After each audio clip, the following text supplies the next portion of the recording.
Yasmine Jomet, vous êtes un des 4 enfants, une des 4 enfants de votre papa qui a été victime du père Rib. Quand vous avez appris ça, comment avez-vous réagi?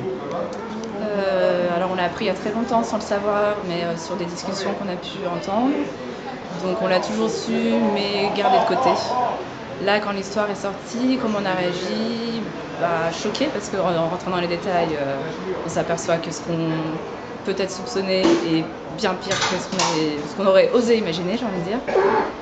Et après, pour moi en tout cas, c'est quand même beaucoup de colère, beaucoup de révolte. En tant qu'enfant aujourd'hui, vous attendez quoi?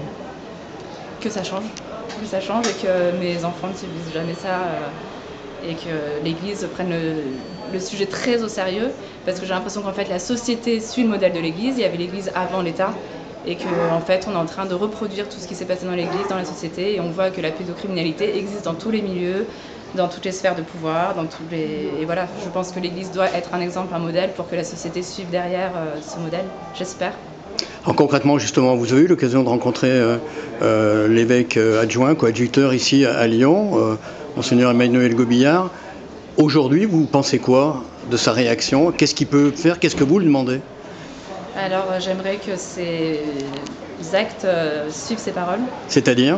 C'est-à-dire que les victimes soient au cœur des décisions, et qu'elles soient contactées constamment quand il y a des choix à faire, quand il y a des avancées, quand il y a des avancées, quand il y a des décisions à prendre, quand il y a des avis à avoir, voilà.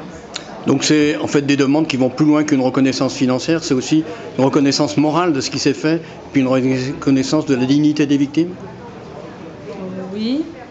Oui, et puis qu'il y ait surtout une reconnaissance de l'actualité, qu'aujourd'hui ça arrive encore, qu'aujourd'hui il y a des affaires qui sortent et qui ressortent, et qu'en fait quand les personnes en parlent, on va pas dire « Ah bon, racontez-moi, je veux savoir, on va enquêter sur ça ». C'est d'abord on ferme les oreilles, et puis peut-être si ça fait un peu trop de bruit, on va faire peut-être des communiqués à la presse pour dire qu'on prend les choses en main, qu'on a donné 750 000 €, mais en fait concrètement il n'y a aucune enquête qui est faite, il n'y a aucune avancée qui permet en fait de donner l'exemple pour que ça ne se reproduise pas.